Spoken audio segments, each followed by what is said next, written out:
The fluorescent lights of Pinecrest Memorial Hospital cast their harsh glow across the emergency room waiting area, making everyone look a little more vulnerable, a little more worn. Sarah Morgan had been working the night shift reception desk, long enough to read the stories written on people's faces the moment they walked through those sliding doors. 12 years had taught her to spot the difference between genuine emergencies and anxious overreactions, between those truly in need and those merely seeking attention. But nothing in her experience had prepared her for what walked through those doors at 9:22 p.m. on a rain-soaked Tuesday evening. A small figure pushed through the entrance, his oversized jacket dripping onto the linoleum floor. In his arms was an even smaller figure, a young girl, whimpering in pain. What struck Sarah wasn't just that these children were alone at this hour. It was the expression on the boy's face, a composure so practiced, so controlled, it seemed to belong to someone 3 times his age. "My sister needs help," he announced with unsettling calmness. She fell down the stairs. Little did Sarah know that this encounter would be the first thread in unraveling a family mystery that would change 5 lives forever, including her own. Before we jump back in, tell us where you're tuning in from, and if this story touches you, make sure you're subscribed, because tomorrow I've saved something extra special for you. The boy couldn't have been older than 8, yet he stood at the reception counter with the determined expression of someone carrying responsibilities far beyond his years. Dark circles shadowed his intelligent eyes, and despite the late hour and the storm raging outside, his voice remained steady as he explained his sister's injury. "What's your name, sweetie?" Sarah asked, already rising from her chair to assess the situation. "Ethan. Ethan Cooper," he replied. "This is Lily. She's 5. Lily Cooper clutched a worn, stuffed rabbit to her chest with one hand, while the other gripped her brother's sleeve. Her ankle was visibly swollen, her face streaked with dried tears, but she remained surprisingly quiet for a child in pain. Only the occasional whimper escaped her lips. Sarah knelt to the little girl's level. "That looks like it hurts, honey. We're going to take good care of you." She glanced back up at Ethan. "Where are your parents?" The answer came with practiced precision. "Mom's working the late shift at Riverside Diner. Dad's away on business. Our babysitter had to leave because her mom got sick." Something about the response felt rehearsed, as though Ethan had anticipated the question and prepared accordingly. Sarah had heard countless explanations over the years from patients and their families, and she'd developed a sense for when something wasn't quite right. This registered distinctly in that category. "You two got here all by yourselves?" She pressed gently. Ethan shifted his weight, but maintained eye contact. "The bus stops 2 blocks away. We didn't have money for a taxi." The matter-of-fact way he described navigating public transportation with an injured child made Sarah's heart constrict. This was not normal 8-year-old behavior. Normal 8-year-olds didn't memorize bus routes for emergencies or speak with such practiced detachment. "Nurse Davis," Sarah called to a passing nurse. "We have a pediatric ankle injury, possible sprain." As Nurse Davis approached to help Lily into a wheelchair, Sarah observed Ethan's movements. He handled his sister with careful expertise, supporting her injured leg at precisely the right angle, murmuring reassurances that seemed drawn from experience rather than instinct.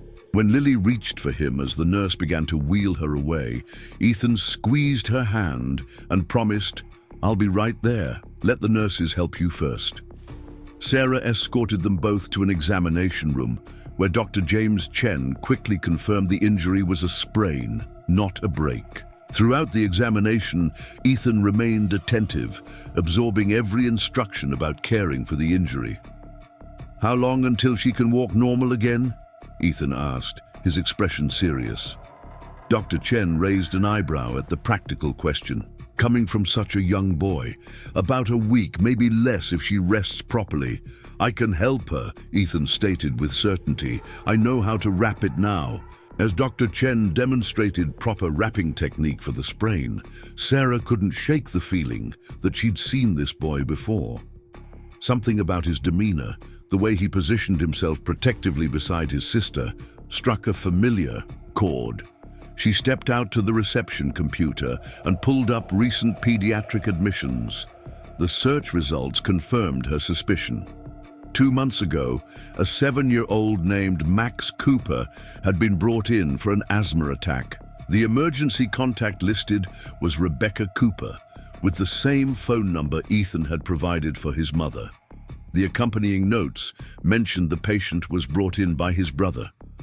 Sarah dialed the number, expecting, perhaps hoping to, hear a frantic mother answering, concerned about her children's whereabouts. Instead, the call went straight to voicemail. She tried again with the same result. When she returned to the examination room, Dr. Chen was finishing up with Lily, who now sat with her leg properly wrapped and elevated. "Has the pain medicine started working?" Sarah asked her gently.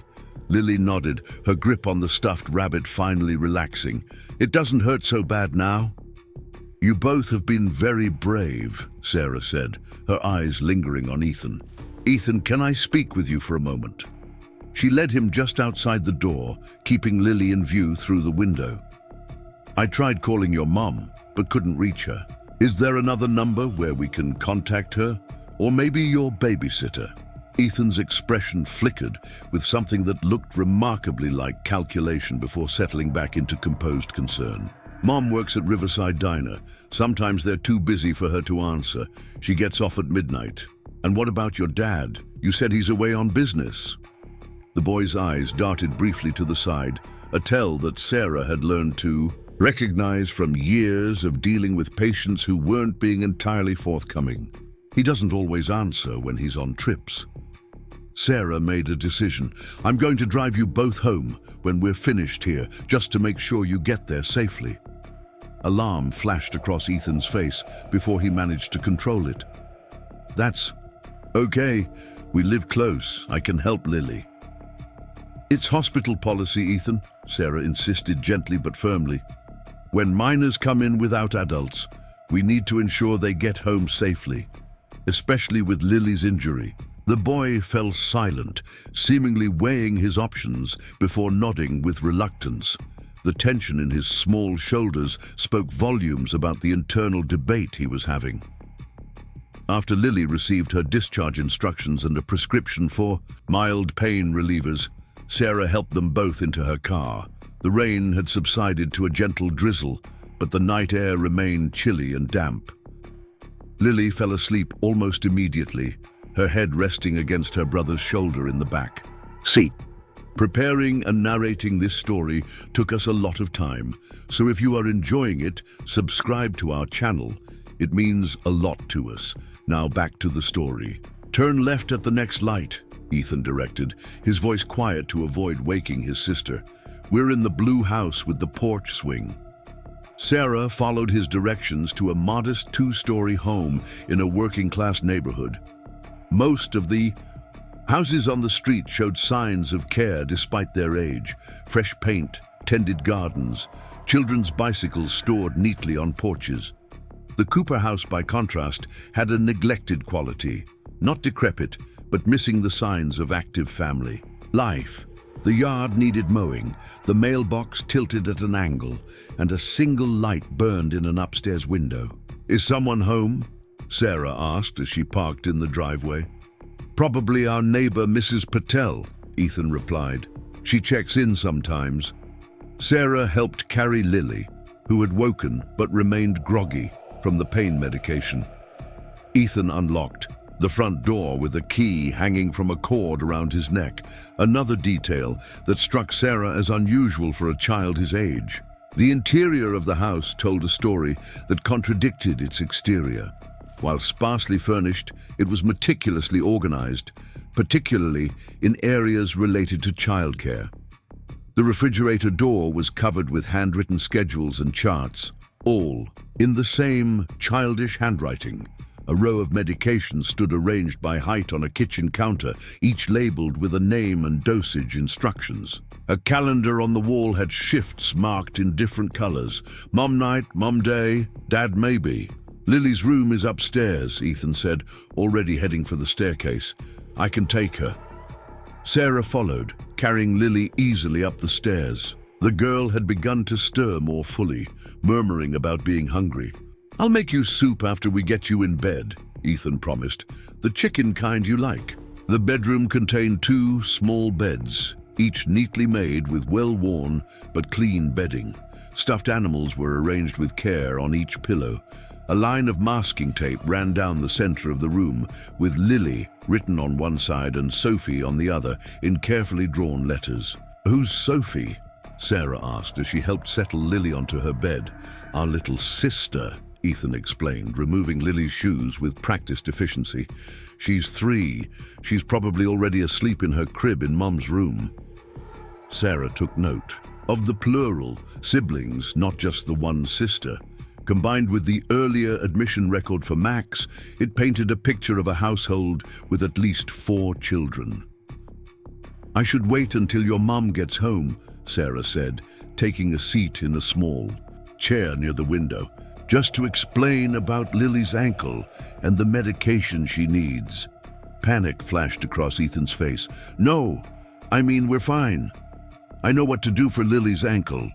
Dr. Chen showed me. Mom will be tired when she gets home. The boy's reaction only confirmed Sarah's suspicions that something wasn't right in this household. His fear of adult intervention spoke volumes.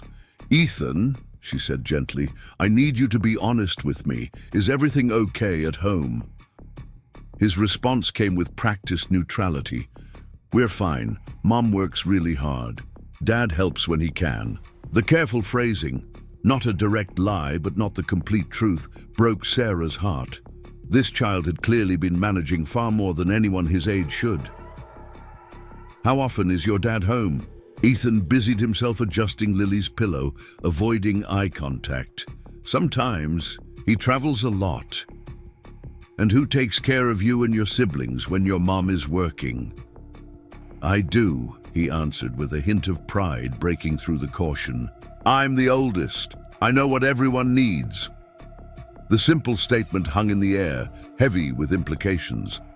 An 8-year-old boy shouldn't be the primary caregiver for multiple siblings, regardless of how capable he seemed. Sarah made a decision, writing her direct hospital line on a slip of paper. This is my number at the hospital, Ethan. If you need anything at all, you call me. Day or night. Do you understand? Ethan studied the paper before carefully folding it and slipping it into his pocket. Okay. Promise me you'll call if you need help.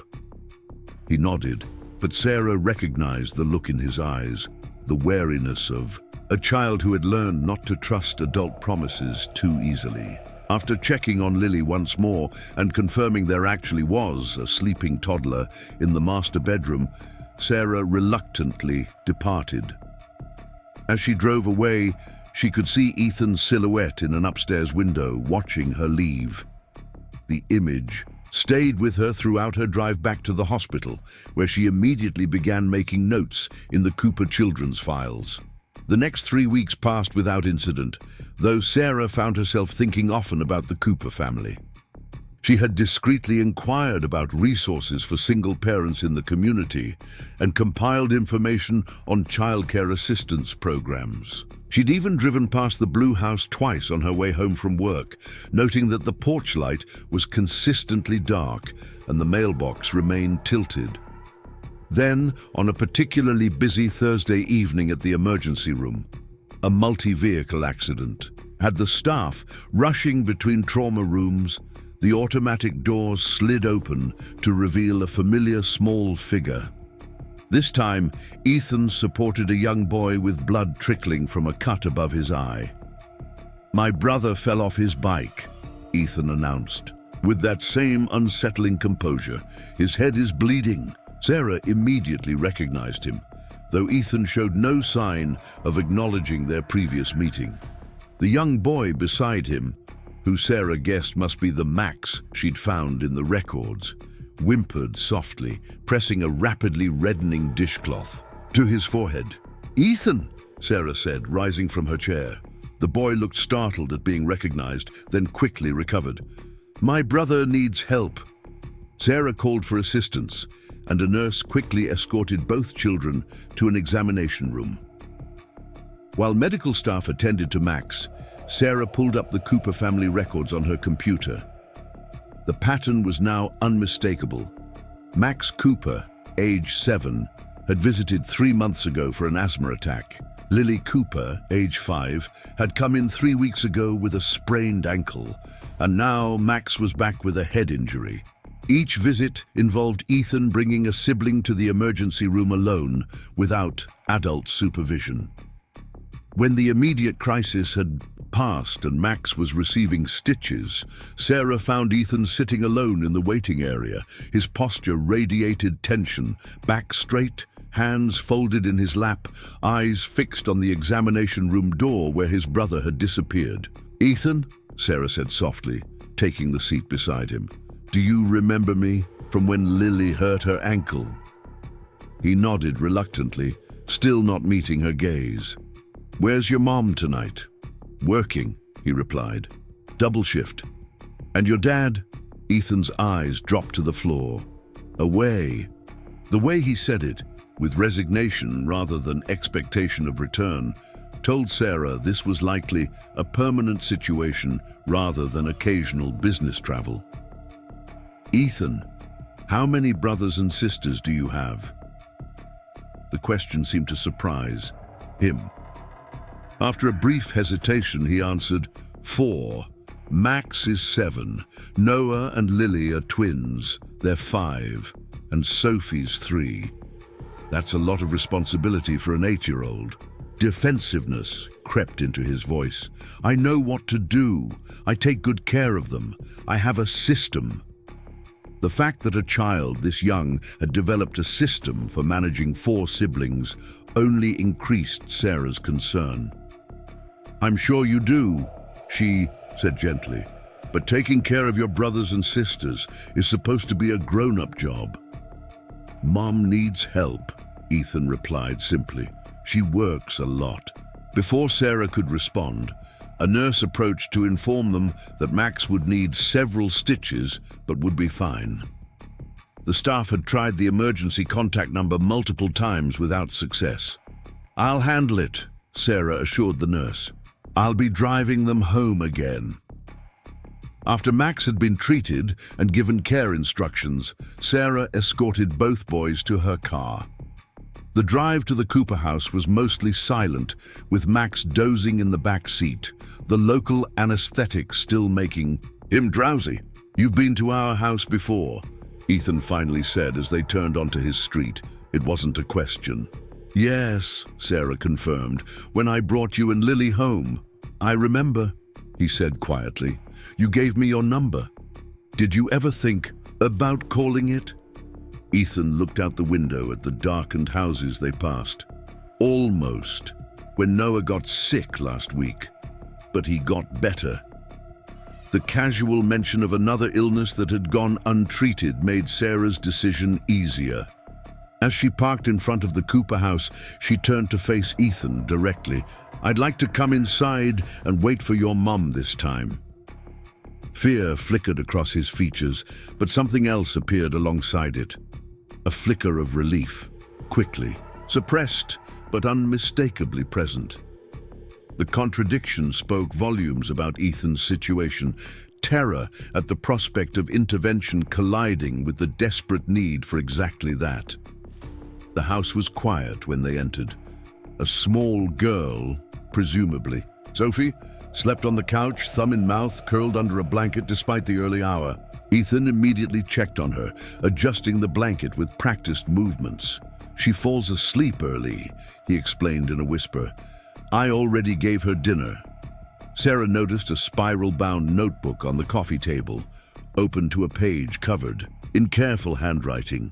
Closer inspection revealed it contained detailed schedules for each child: mealtimes, medications, bedtimes, homework assignments. Another page tracked Max's inhaler usage, with dated entries noting how many puffs he'd needed each day.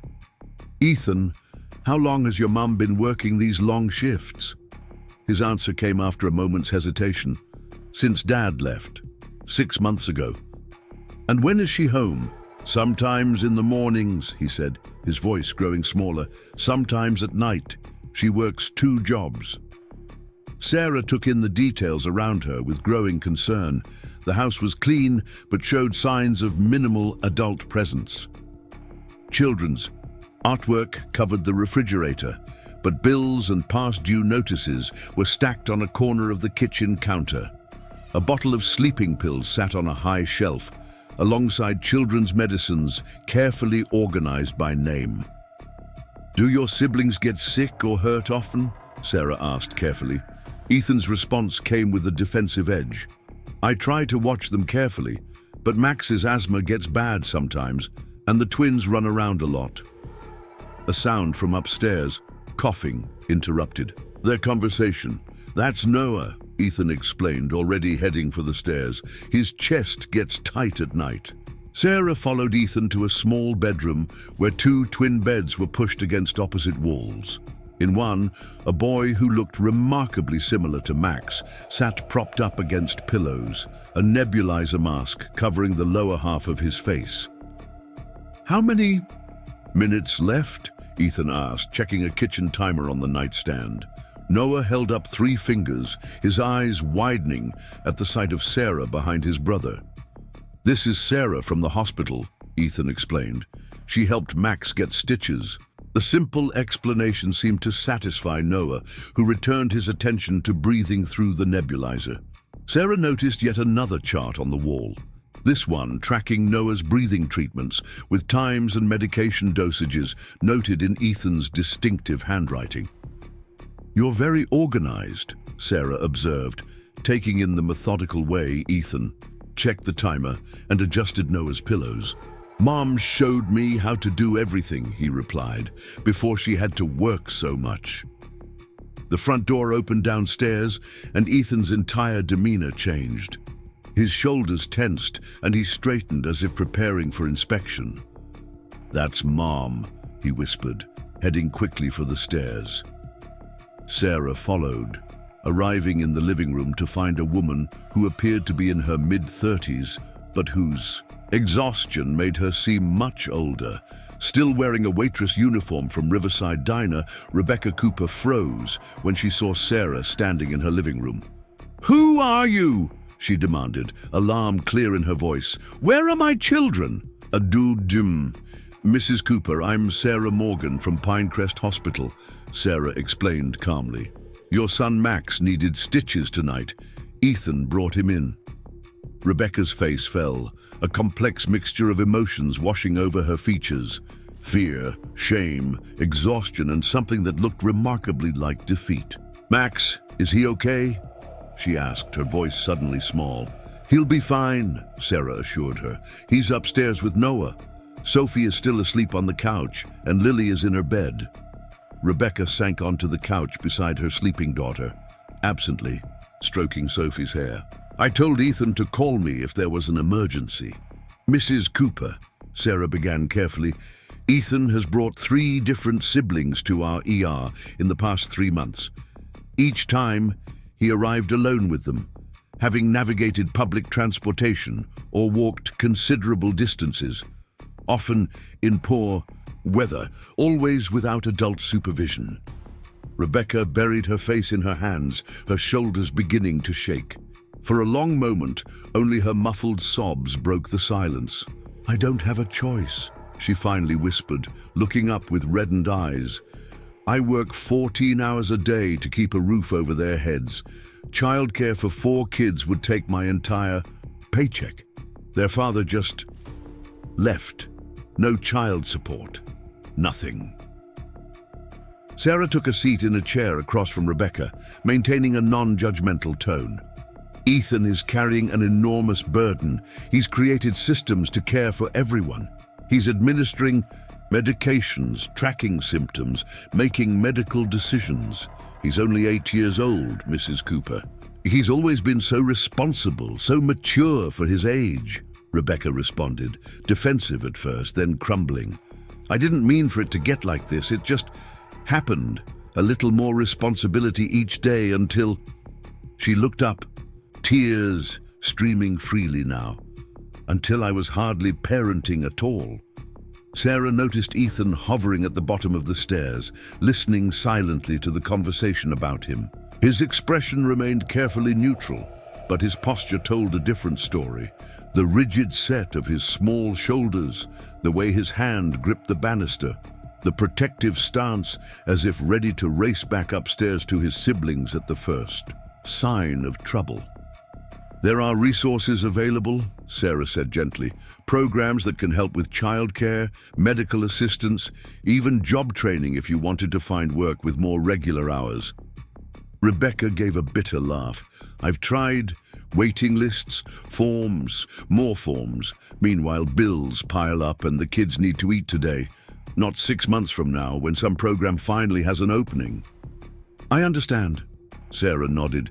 The system isn't perfect, but we need to find a better solution than putting this on Ethan's shoulders. At the mention of his name, Rebecca's gaze shifted to where her son stood on the stairs.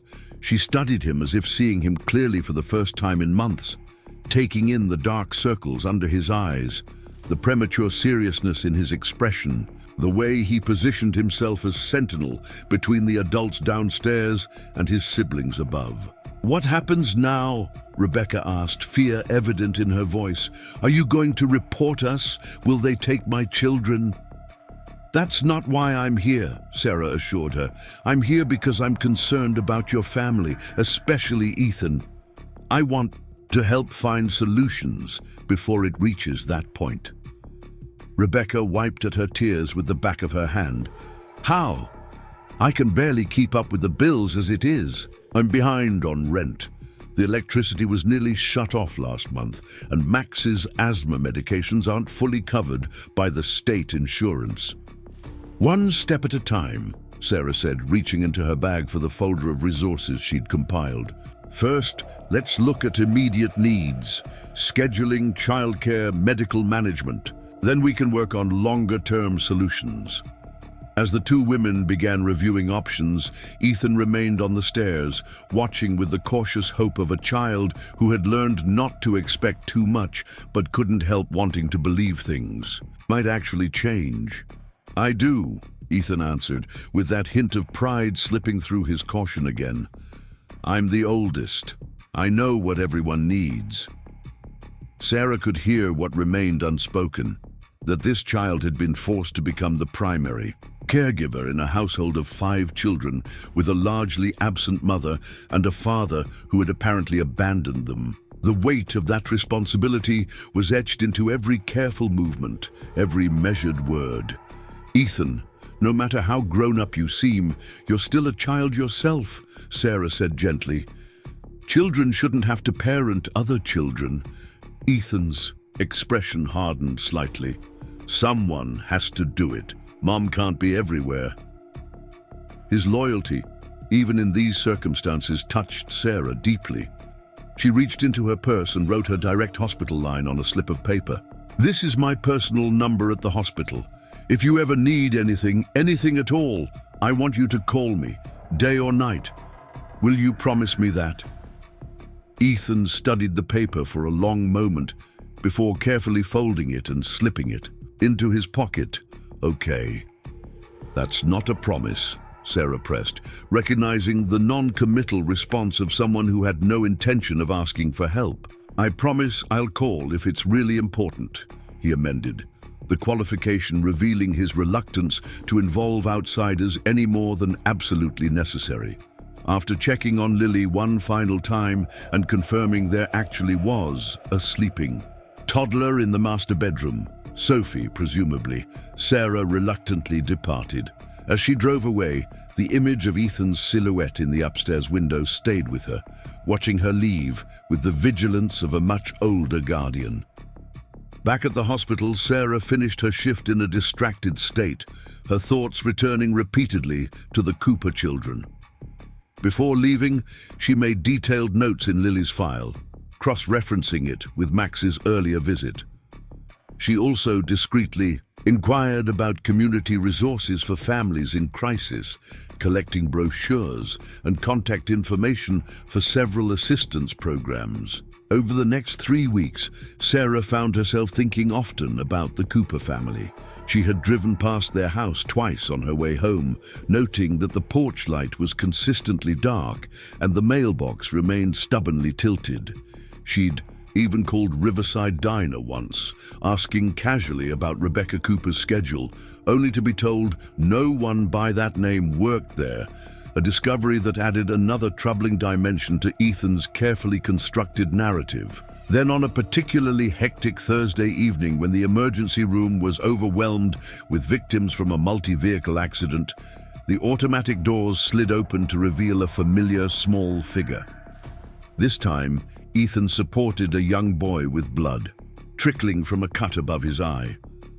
"My brother fell off his bike," Ethan announced, with that same unsettling composure she remembered. "His head is bleeding." Sarah immediately recognized him, though Ethan showed no sign of acknowledging their previous encounter. The young boy beside him, too small to be the Max she'd found in the records, whimpered softly, pressing a rapidly reddening dishcloth to his forehead. "Ethan?" Sarah said, rising from her chair. The boy looked momentarily startled at being recognized, then quickly composed himself. "My brother needs help." "Of course," Sarah nodded, calling for assistance. "What's your brother's name?" "Noah," Ethan replied as a nurse approached. "He's 5, he's allergic to penicillin." Another carefully memorized medical detail from a child too young to be responsible for such information. As Noah was escorted to an examination room, Sarah pulled up the Cooper family records on her computer. The pattern was now unmistakable. 3 separate children brought to the emergency room by their 8-year-old brother, all within a span of 3 months, all without adult supervision. When Noah was settled with the medical staff, Sarah found Ethan sitting alone in the waiting area. His posture radiated tension, back straight, hands folded in his lap, eyes fixed on the examination room door where his brother had disappeared. "Ethan," Sarah said softly, taking the seat beside him. "Do you remember me? From when Lily hurt her ankle?" He nodded reluctantly, still not meeting her gaze. "Where's your mom tonight?" "Working," he replied. "Double shift." "And where does she work, Ethan?" Sarah asked carefully, already knowing the answer couldn't be Riverside Diner. Ethan hesitated, caught in his previous story. "Different places," he finally answered. "Depends on the day." "Ethan, how many brothers and sisters do you have?" The question seemed to surprise him. After a brief hesitation, he answered, 4.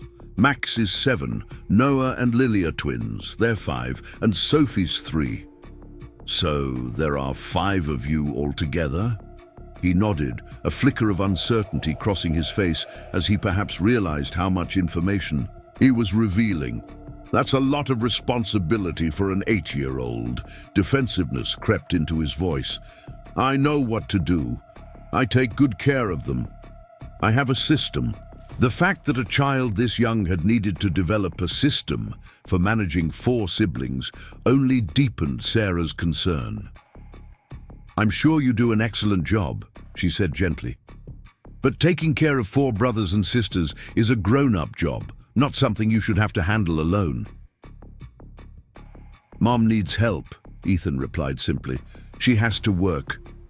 Before Sarah could respond, Dr. Chen approached with news that Noah would need several stitches but was otherwise fine. The staff had tried the emergency contact number multiple times, without success, which didn't surprise Sarah given what she now suspected about Rebecca Cooper's actual employment situation. "I'll handle getting them home," Sarah assured Dr. Chen. "I've done it before." After Noah had been treated, 6 small stitches closing the gash above his eyebrow, Sarah escorted both boys to her car. The drive to the Cooper house was mostly silent, with Noah dozing in the back seat, the local anesthetic still making him drowsy. "You've been to our house before," Ethan finally said as they turned onto his street. It wasn't a question. "Yes," Sarah confirmed. "When I brought you and Lily home, I remember," he said quietly. "You gave me your number. Did you ever think about calling it?" Ethan looked out the window at the darkened houses they passed. Almost. When Sophie got sick last week, but she got better. The casual mention of yet another illness that had gone without proper medical attention solidified Sarah's resolve. As she parked in front of the Cooper house, she turned to face Ethan directly. "I'd like to come inside and wait for your mom this time." Fear flickered across his features, but something else appeared alongside it, a flicker of relief, quickly suppressed but unmistakably present. The contradiction spoke volumes about Ethan's situation, terror at the prospect of intervention, colliding with the desperate need for exactly that. "She might be really late," he warned, a last attempt at deterrence. "I don't mind waiting," Sarah replied calmly. The house was quiet when they entered. Sophie was asleep on the couch, thumb in mouth, curled under a blanket. Lily was nowhere to be seen, presumably already in bed given the late hour. Ethan immediately checked on Sophie, adjusting the blanket with practiced movements. "She falls asleep early," he explained in a whisper. "I already gave her dinner." Sarah noticed a spiral-bound notebook on the coffee table, open to a page, covered in careful handwriting. Closer inspection revealed detailed schedules for each child: mealtimes, medications, bedtimes, homework assignments. Another page tracked Max's inhaler usage, with dated entries noting how many puffs he'd needed each day. "Where's Max tonight?" Sarah asked, noticing his absence. "Upstairs doing homework," Ethan replied. "He has a math test tomorrow." "Ethan, how long has your mum been working these long shifts?" His answer came after a moment's hesitation. "Since Dad left 6 months ago." "And when is she home?" "Sometimes in the mornings," he said, his voice growing smaller. "Sometimes at night. She works a lot." Sarah took in the details around her with growing concern. The house was clean, but showed signs of minimal adult presence. Children's artwork covered the refrigerator, but bills and past due notices were stacked on a corner of the kitchen counter. A bottle of sleeping pills sat on a high shelf, alongside children's medicines carefully organized by name. "Do your siblings get sick or hurt often?" Sarah asked carefully. Ethan's response came with a defensive edge. "I try to watch them carefully, but Max's asthma gets bad sometimes, and the twins run around a lot. They don't always listen." A sound from upstairs, coughing, interrupted their conversation. "That's Noah," Ethan explained, already heading for the stairs. "His chest gets tight sometimes." Sarah followed Ethan to a small bedroom, where 2 twin beds were pushed against opposite walls.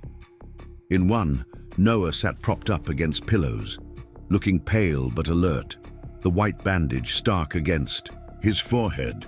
In the other bed, Max, a slightly older version of Noah with the same dark hair and serious eyes, was reading a textbook. "How are you feeling, Noah?" Sarah asked gently. "My head hurts," he admitted. "But Ethan said I can have more medicine." At 8 o'clock, Sarah checked her watch. It was 7:43. "That's very soon. Does it hurt a lot?" Noah shook his head, then winced at the movement. "I can wait." Ethan always sets the timer. The absolute trust this child placed in his brother's medical decisions was both touching and troubling. Sarah glanced around the room, noting yet another chart on the wall. This one tracking medication schedules for all 4 children, with times and dosages noted in Ethan's distinctive handwriting. "Ethan!" Max called from his bed. "Sophie was asking for water before. She fell asleep. I told her you'd bring some." Without a word, Ethan disappeared downstairs, returning moments later with a sippy cup of water that he placed on a small table near the couch where Sophie slept. "She'll want it when she wakes up," he explained to Sarah. "She always does." The level of care and attention to detail this 8-year-old boy demonstrated toward his siblings was remarkable and heartbreaking in its necessity. He moved through the house with the efficiency of someone managing a small hospital ward, checking on each child, anticipating needs, maintaining schedules with precision that would impress many adult healthcare workers. A sound at the front door made Ethan tense immediately. His entire demeanor changed, shoulders straightening, expression shifting to careful neutrality, hands clasping in front of him as if preparing for inspection. "That's Mom," he whispered, heading quickly for the stairs. Sarah followed, arriving in the living room to find a woman who appeared to be in her mid-30s, but whose exhaustion made her seem much older. Rebecca Cooper wore not a waitress uniform as Ethan had claimed, but scrubs from what appeared to be a nursing home or assisted living facility. She froze when she saw Sarah standing in her living room. "Who are you?" she demanded, alarm clear in her voice. "What are you doing in my house? Where are my children?" "Mrs. Cooper, I'm Sarah Morgan from Pinecrest Hospital," Sarah explained calmly. "Your son Noah needed stitches tonight. Ethan brought him in." Rebecca's face fell, a complex mixture of emotions washing over her features. Fear, shame, exhaustion, and something that looked remarkably like defeat. "Noah?" she asked, immediately looking toward the couch where Sophie still slept, undisturbed by her mother's arrival. "Is he okay?" "He's fine," Sarah assured her. "He's upstairs with Max. Lily is in her room. He received 6 stitches for a cut above his eye." Rebecca sank onto the couch beside her sleeping daughter, absently stroking Sophie's hair with a trembling hand. "I told Ethan to call me if there was an emergency." "Mrs. Cooper," Sarah began carefully, "Ethan has brought 3 different siblings to our ER in the past 3 months. Each time he arrived alone with them, having navigated public transportation or walked considerable distances, often in poor weather, always without adult supervision." Rebecca buried her face in her hands, her shoulders beginning to shake. For a long moment, only her muffled sobs broke the silence of the room.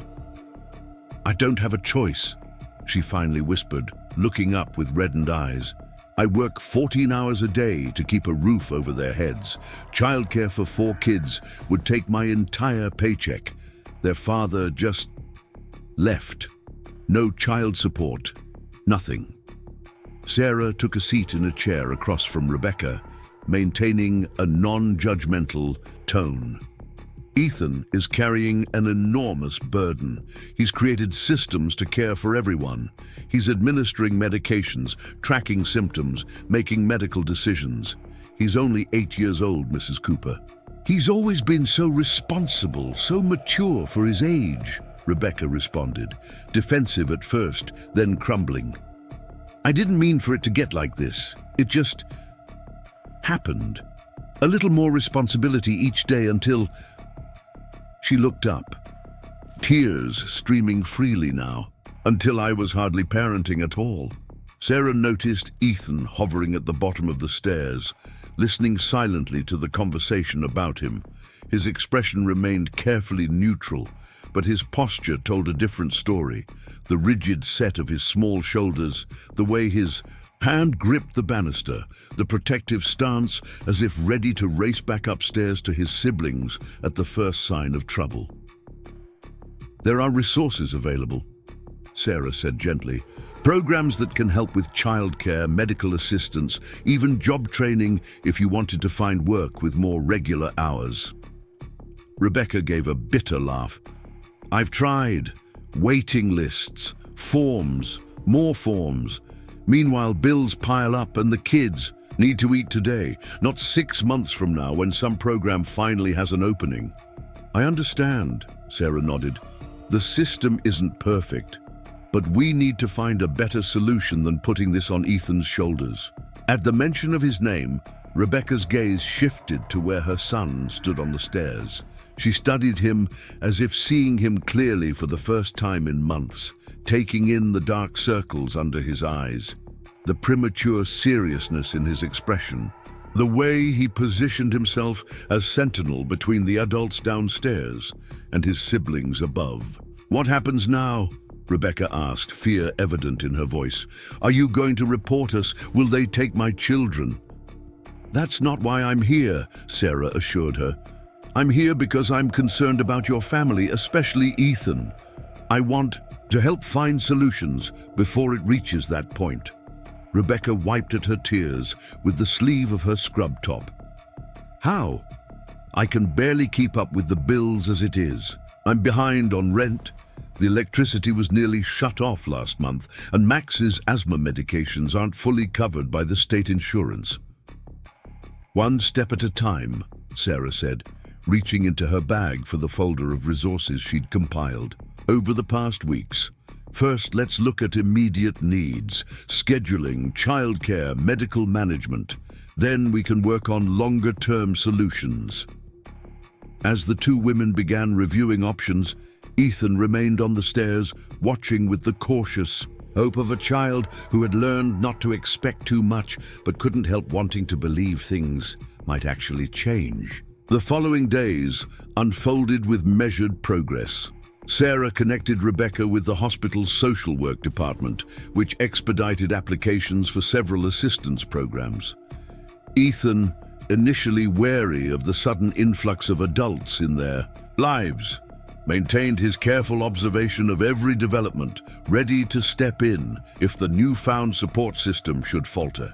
On a chilly Saturday morning, Sarah arrived at the Cooper house to find Rebecca managing something that resembled organized chaos. Sophie finger-painting at the kitchen table, Lily helping to sort laundry, Noah and Max engaged in a surprisingly civil game of checkers in the living room. The difference from her previous visits was striking. "Where's Ethan?" Sarah asked, noticing his absence. A shadow crossed Rebecca's face. "He's in his room. He's been struggling with the changes." Sarah found Ethan sitting on the floor of the small bedroom he shared with Max, meticulously organizing a shoebox filled with medications and first aid supplies. "Spring cleaning?" Sarah asked gently from the doorway.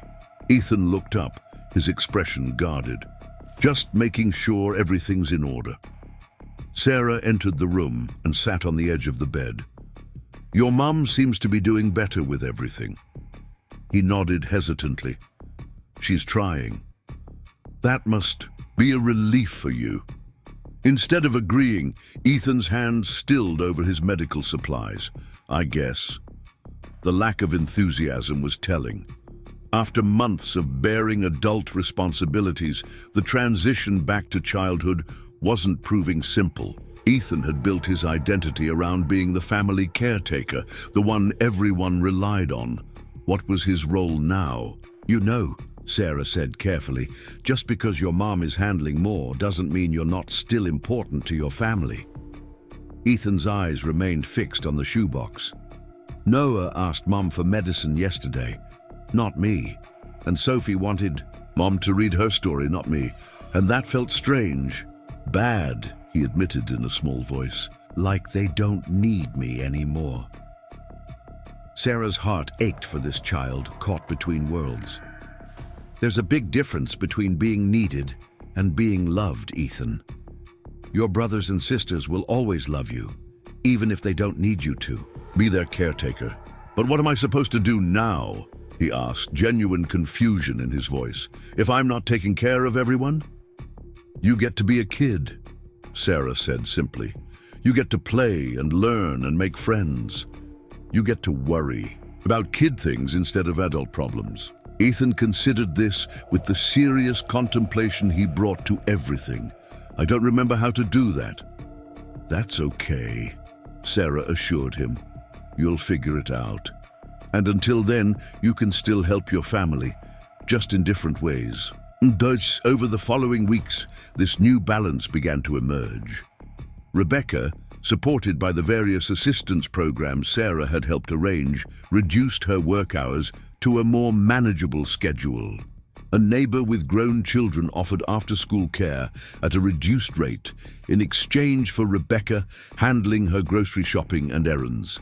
The hospital's outreach program enrolled Max in an asthma management clinic that provided his medications at minimal cost. Ethan remained vigilant, his caretaker instincts too deeply ingrained to disappear overnight. But gradually, moments of authentic childhood began to break through. Sarah arrived one afternoon to find him engaged in a water balloon fight with Noah in the backyard, laughing with an abandonment she'd never witnessed before. Another day, Rebecca shared a photo of Ethan fast asleep, surrounded by comic books. The first time he'd allowed himself to relax enough to nap during daylight hours in months. 3 months after the night Noah received stitches, Sarah visited the Cooper house for their now regular Sunday dinner. The transformation was remarkable. The tilted mailbox had been straightened, the lawn mowed, curtains opened to let in natural light. Inside, evidence of Rebecca's more consistent presence was everywhere. A meal plan on the refrigerator in adult handwriting, prescription medications organized in a proper cabinet, children's backpacks lined up neatly by the door with permission, slips signed and homework checked. "I have news," Rebecca announced as they finished dinner. "I've been accepted into the hospital's medical assistant training program. It starts next month." "That's wonderful," Sarah exclaimed. "The hours will be much more predictable once you're certified. And the pay is better," Rebecca added, "plus benefits that will actually cover the kids' medical needs properly." Throughout the conversation, Sarah noticed Ethan watching his mother with quiet pride. The wariness hadn't completely disappeared from his expression, but it had softened considerably. When Sophie spilled her juice and Rebecca quickly cleaned it up without comment, Sarah saw Ethan's shoulders relax infinitesimally. One more small piece of evidence that the adult world was functioning as it should. Later, as they cleared the dinner dishes, Ethan approached Sarah with uncharacteristic hesitation. "There's a science club at school," he said, eyes focused on the plate he was drying. "It meets on Thursdays after school." "That sounds interesting," Sarah encouraged. "Are you thinking of joining?" He nodded. "Mom said I could. Mrs. Patel will watch the others until Mom gets home." The significance of this wasn't lost on Sarah. Ethan was contemplating an activity purely for himself, something that would take him away from his siblings during a time he would normally be overseeing homework and snacks. "I think that's a wonderful idea," Sarah said warmly. "What kinds of projects does the club do?" As Ethan described the robotics competition the science club was preparing for, animation crept into his voice, a glimpse of the ordinary 8-year-old boy who existed beneath the prematurely responsible exterior. 6 months after Noah's stitches brought the Cooper family situation to light, Sarah arrived at Pinecrest Memorial for her shift to find an unexpected visitor waiting in the reception area. Ethan sat alone, a backpack beside him, hands folded neatly in his lap in what she now recognized as his default waiting posture. "Ethan," she said, immediate concern flooding her voice. "Is everything okay? Is someone hurt?" He stood quickly, shaking his head. "No, everyone's fine. Mom said I could take the bus here after school. I wanted to give you something." From his backpack, he produced a carefully wrapped package. Newspaper covered with a hand-drawn bow. "I made it in art." "Class," he explained, a hint of shyness creeping into his voice. Sarah unwrapped the gift to find a clay picture frame, painted in bright colors and decorated with various medical symbols, stethoscopes, bandages, and what appeared to be a hospital building. Inside was a photograph of the entire Cooper family, including Sarah taken at a park picnic the previous weekend. "Mom helped me put the picture in," Ethan explained. "It's for your desk, so you don't forget us." Sarah felt tears well in her eyes. "I could never forget you, Ethan. Not ever." He studied her face with that serious expression she'd come to know so well. "You helped us when nobody else would. Mom says you saved our family." "Your mom saved your family," Sarah corrected gently. "She just needed a little support to do it, and you were incredibly brave through everything." Ethan considered this. "I don't have to be brave all the time now. Mom says it's okay to just be a kid sometimes." "Your mom is very wise." A small, genuine smile spread across Ethan's face. "I joined the science club. We're building robots that can pick up blocks. Mine worked on the first try." "That's amazing," Sarah said, matching his enthusiasm. "Will you tell me more about it?" As Ethan launched into a detailed explanation of his robot design, Sarah marveled at the transformation before her. The shadows under his eyes had disappeared, replaced by the animated expression of a child. Excited about his interests, his posture had relaxed, the hypervigilance fading as his burden of responsibility lightened. Rebecca appeared in the hospital entrance, waving to Sarah but staying back to allow Ethan his moment. "Mom says I can invite friends over next weekend for my birthday," Ethan continued. "I've never had a birthday party before. Will you come?" "No, I wouldn't miss it for the world," Sarah promised. Later, after Ethan had rejoined his mother and they'd departed with plans for the upcoming celebration, Sarah placed the handmade frame on her desk. The photograph captured a moment of genuine happiness. All 5 Cooper children arranged around Rebecca, with Sarah beside them, everyone smiling in the sunshine of a perfect autumn day. A colleague paused at her desk, noticing the new addition. Cute kids, family friends. Sarah considered the question, her finger tracing the colorful clay frame lovingly crafted by a boy who'd been forced to grow up too quickly, but was now finding his way back to childhood. "Family," she confirmed. "Simply, just family." 6 weeks had passed since Sarah had first confronted Rebecca Cooper about her children's situation. The early spring weather had brought renewed life to Oakfield, including the Cooper family's once neglected yard, where tulips now pushed through the soil in surprisingly orderly rows. Sarah noticed these signs of revival as she pulled into the driveway for her weekly Sunday visit.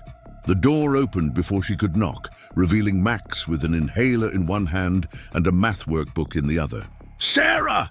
he exclaimed with genuine enthusiasm. "Mom said you'd be here at 4. It's 4:03. Sarah smiled at his precision. "Traffic light at Maple and 3rd. How's the breathing today?" "Better," Max replied, stepping aside to let her in. "The new medicine works faster. I only needed 1 puff this morning." The transformation inside the Cooper home was even more dramatic than the exterior improvements. Gone was the air of neglect and barely controlled chaos. The living room furniture had been rearranged to create a homework station by the window.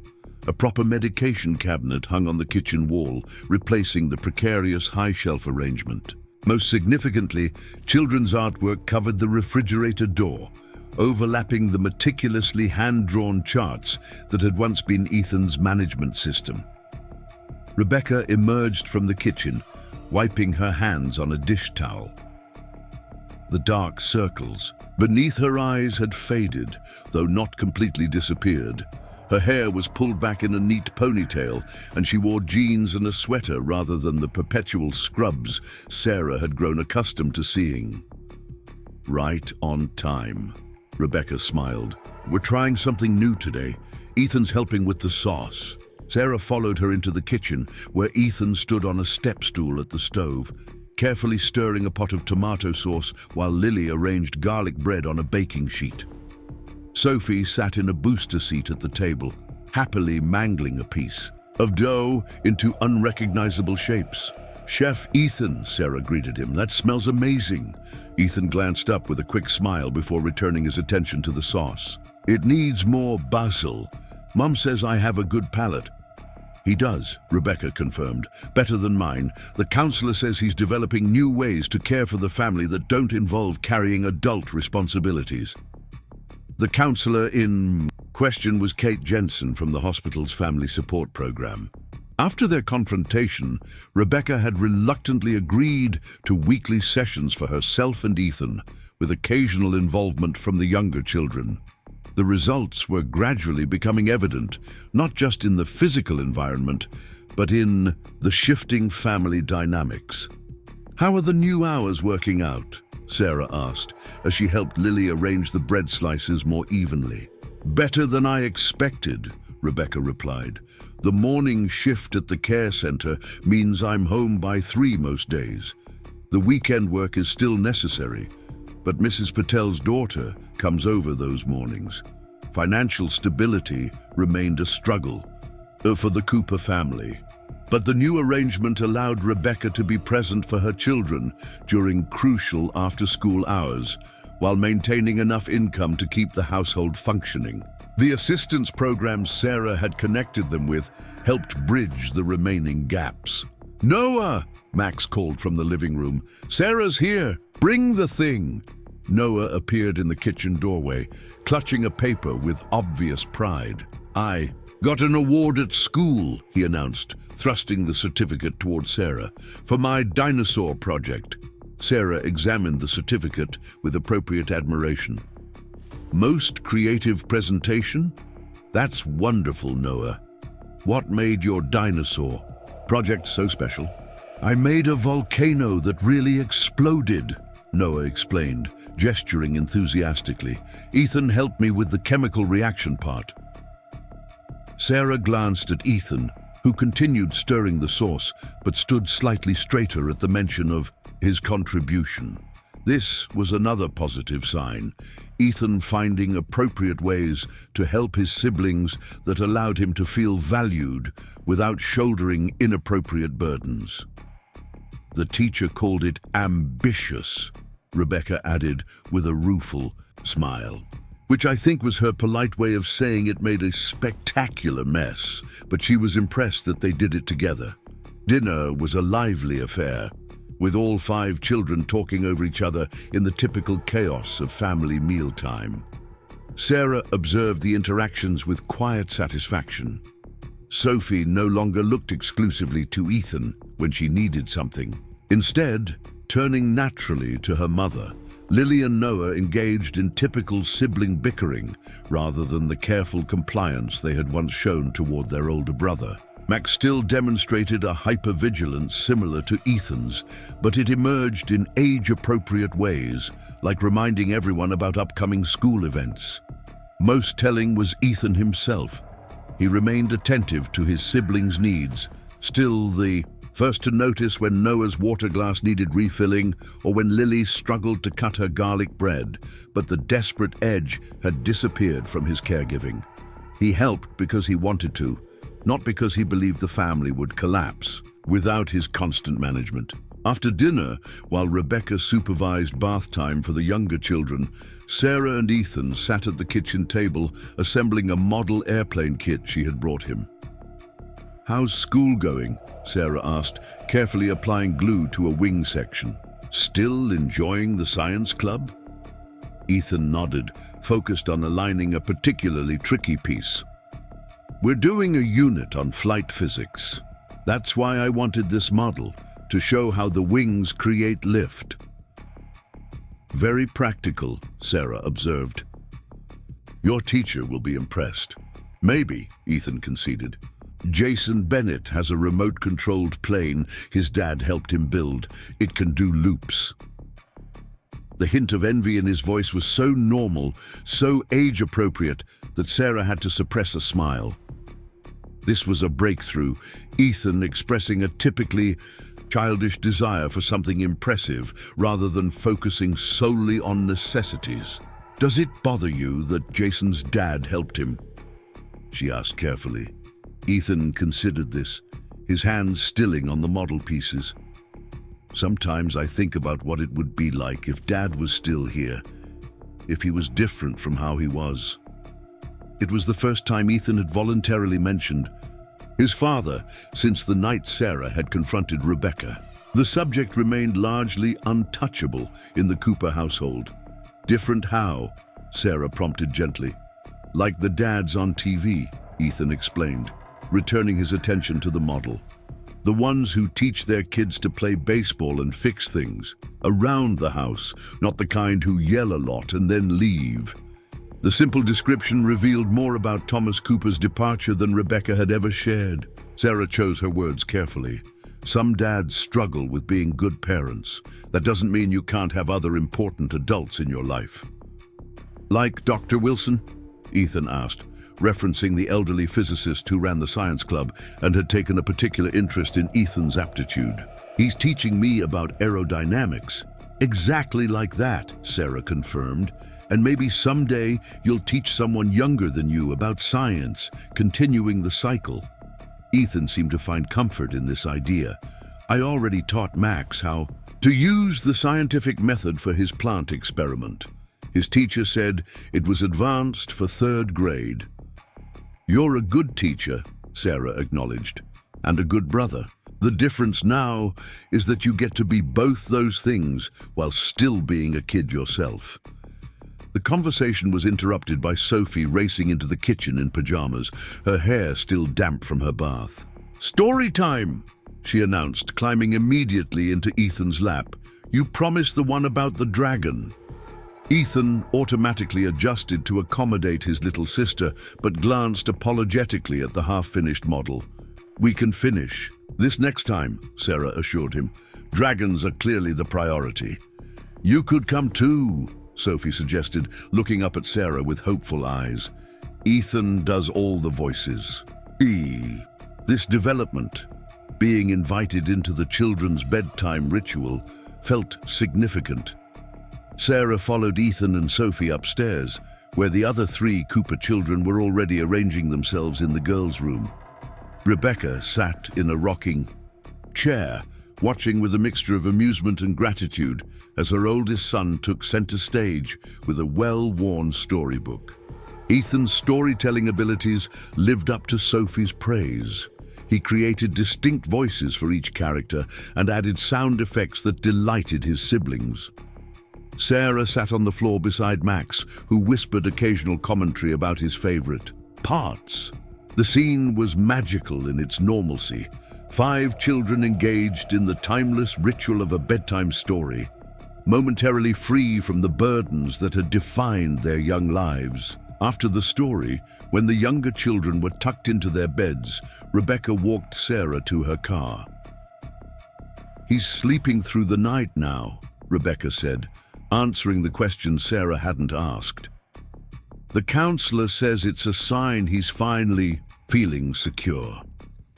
For months after Sarah's intervention, Ethan had struggled with insomnia and nightmares, his subconscious processing the release of responsibility he couldn't consciously relinquish. His sleep habits had become a barometer for his overall adjustment. "And the separate bedroom is working out?" Sarah asked. Rebecca nodded. Max was hesitant at first. He's used to having Ethan as a roommate, but giving Ethan his own space was the right call. Even if it's just the converted den, it's the first time he's had anything that's just his. "He's doing remarkably well," Sarah observed. "All of you are." Rebecca's expression grew serious. "Because of you. I don't know where we'd be if you hadn't noticed what was happening." "You're doing the hard work," Sarah reminded her. "I just pointed you towards some resources." "You did more than that," Rebecca insisted.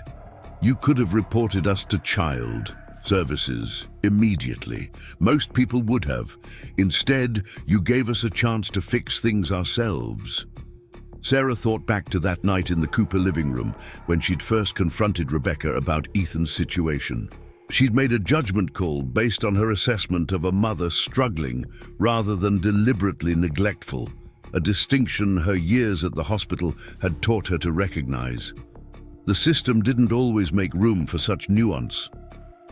"I believed you could turn things around with the right support," Sarah said simply, "and you have."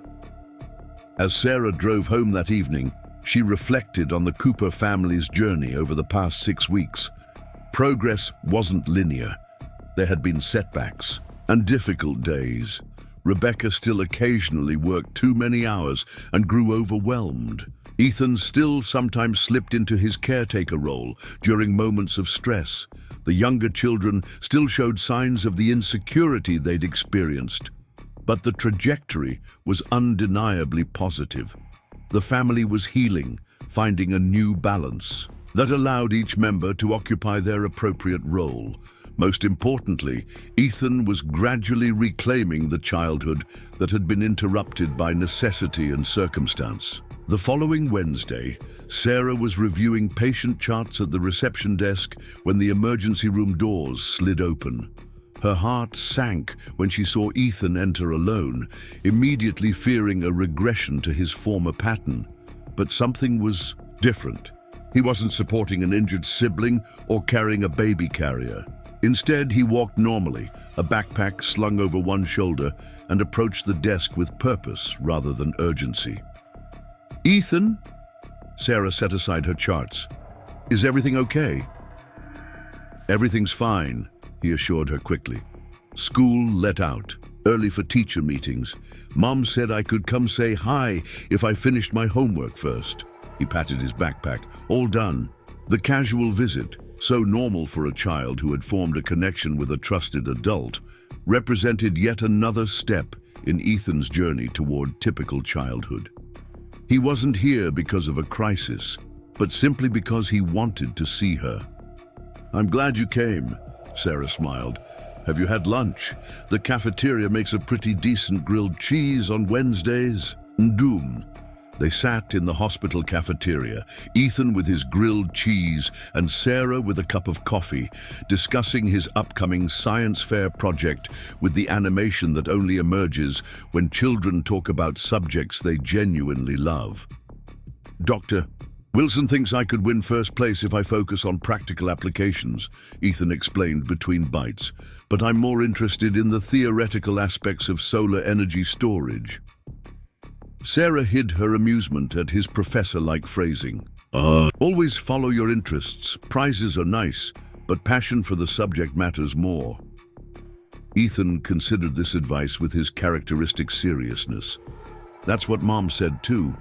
She doesn't always understand my projects, but she says she's proud of me anyway." "She is proud of you," Sarah confirmed. "Not just for your science projects, but for who you are as a person."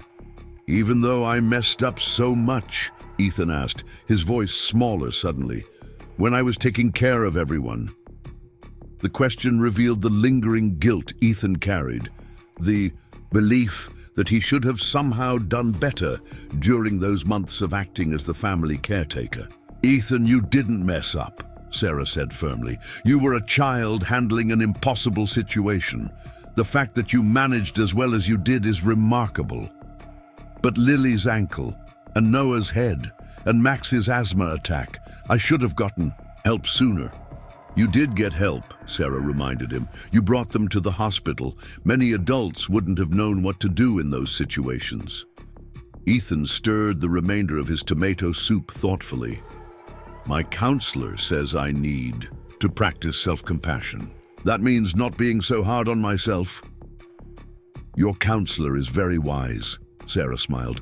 "Self-compassion is difficult even for adults." "I'm trying," Ethan said with such earnest determination that it tugged at Sarah's heart. "It's just hard to stop being the person I was for so long." "Who do you want to be now?" Sarah asked gently. The question seemed to surprise him. "I don't know exactly. Someone who's good at science. Someone who still helps his family but doesn't have to worry all the time. Someone who has friends." "Those sound like excellent goals," Sarah nodded, "and completely achievable." After lunch, Sarah gave Ethan a tour of the hospital areas appropriate for visitors, introducing him to colleagues and explaining various medical equipment. His questions were thoughtful and specific, revealing both his natural intelligence and his experience managing his siblings' health needs. "Have you ever thought about becoming a doctor?" Dr. Chen asked. after Ethan had impressed him with a surprisingly accurate description of how an EpiPen works. "Maybe," Ethan replied, suddenly shy, "or a scientist, or both." "Both is definitely possible," Dr. Chen encouraged. "We need physician-scientists who can bridge those worlds." As their tour concluded and Sarah prepared to drive Ethan home, she noticed him lingering by the emergency room entrance, his expression contemplative. "Oh, what are you thinking about?" she asked. "The first time I came here with Max," Ethan answered quietly. "I was so scared his asthma wouldn't get better, but I couldn't show it because he was already panicking." "That must have been terrifying. For you?" Ethan nodded. "I remember counting his breaths in the waiting room. I'd read somewhere that breathing rates matter, so I kept track until the nurse called us."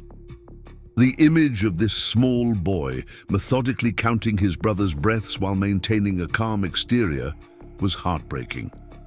Yet it also highlighted Ethan's extraordinary capacity for focus and care, qualities that would serve him well in healthier contexts. "You know what I notice about that memory?" Sarah asked as they walked to her car. "What?"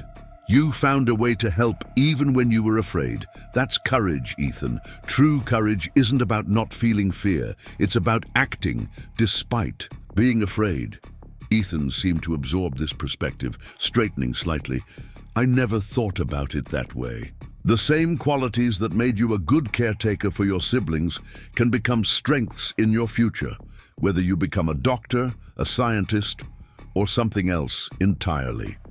The difference is that now you get to choose how to use those qualities, rather than having them demanded of you by circumstance." When they arrived at the Cooper house, Rebecca was in the front yard with Sophie planting flowers in a newly established garden bed. She waved cheerfully, showing none of the stress or exhaustion that had once been her permanent state. "Perfect timing," she called. "We could use another set of hands if you're interested, Sarah." "I'd love to help," Sarah replied, kicking off her hospital shoes and joining them in the soft spring soil. For the next hour, the three of them worked together, planting marigolds and petunias, while Sophie alternated between genuine assistance and creative soil redistribution. Ethan disappeared briefly inside, returning with glasses of lemonade for everyone and the news that he'd checked on Lily and Noah, who were engrossed in building an elaborate fort in the living room. "Old habits," Rebecca murmured to Sarah with a mixture of amusement and residual concern. "But notice the difference," Sarah whispered back. "He brought them lemonade first, then checked on the others as an afterthought." Progress. As the afternoon light began to soften, Sarah reluctantly prepared to leave for her evening shift. Ethan insisted on walking her to her car, carefully wiping garden soil from his hands on his jeans. "I've been thinking about what you said," he told her as they reached the driveway, "about choosing how to use my qualities." "And?" Sarah prompted. "I think I'd like to volunteer at the hospital someday, when I'm older. Maybe in the children's ward, reading to kids who are scared." The simple aspiration, so fitting for a boy who had learned compassion through his own premature responsibilities, brought unexpected tears to Sarah's eyes. "I think you'd be wonderful at that," she managed, giving his shoulder a gentle squeeze. Ethan's smile was genuine, lacking the guarded quality that had characterized him for so long. "Thanks for lunch today, and for everything else." As Sarah drove toward the hospital, she glanced in her rearview mirror to see Ethan rejoining his mother and sister in the garden.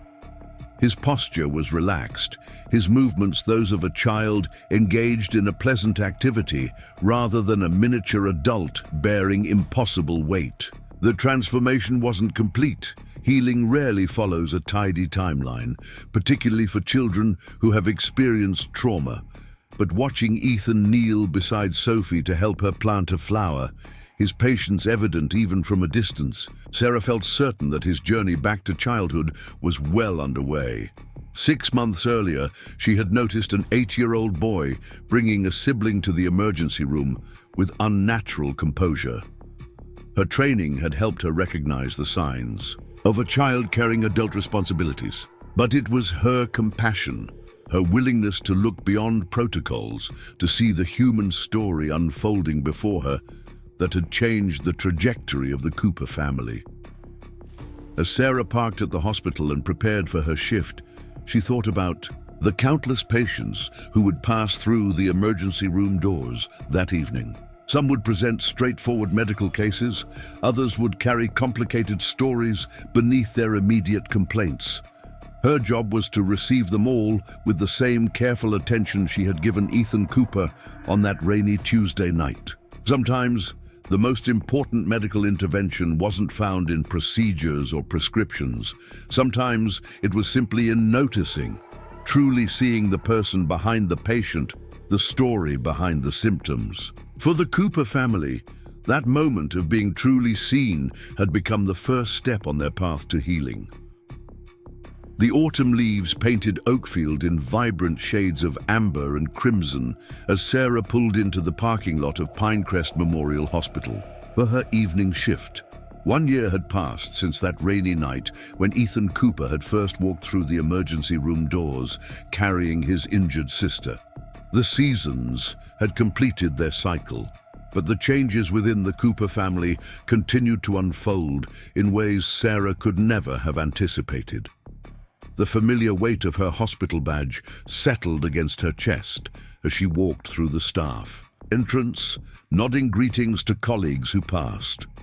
Friday evenings were typically busy in the ER, and tonight promised to be no exception with a high school football game in progress across town. Sarah had just settled at the reception desk when her phone chimed with a text message. Science fair results. Second place. Celebration dinner Sunday. Rebecca. A smile spread across Sarah's face as she typed a quick response. Wouldn't miss it. Tell Ethan I'm so proud. The message was accompanied by a photo of Ethan standing beside his solar energy storage project, a modest silver medal hanging around his neck. His expression was one of sheepish pride, the look of a child experiencing well-earned recognition rather than shouldering premature responsibility. The transformation visible in that single image spoke volumes about the journey of the past year. Sarah had just placed her phone back in her pocket when the emergency room doors slid open. A rush of cool autumn air accompanied a woman supporting a teenage boy with a bloody towel wrapped around his hand. Unlike the countless crisis entries she'd witnessed over her years at the reception desk, this one immediately struck a chord of recognition. Rebecca. Sarah rose from her chair, immediately registering both the familiar face and the unexpected circumstances. Rebecca Cooper looked up, relief washing over her features. Sarah, thank goodness you're here. It's Max. Workshop. Accident at school.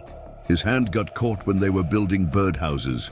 Max, now 8 years old and noticeably taller than he'd been at their first meeting, managed a pained smile through his obvious discomfort. I told Mom it's probably not broken, just a bad cut, but she insisted we come right away. Absolutely.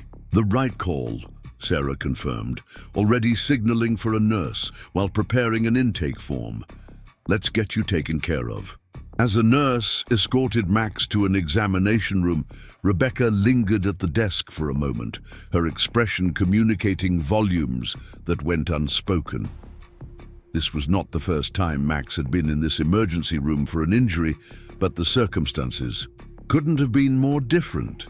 A mother accompanying her injured child, promptly seeking medical care. The situation was so beautifully ordinary that its significance might have been lost on anyone who hadn't witnessed the Cooper family's earlier struggles. The others are with Mrs. Patel, Rebecca explained, referring to the neighbor who had become a reliable support for the family. Ethan wanted to come, but he has his science club presentation tonight. I told him Max would be fine.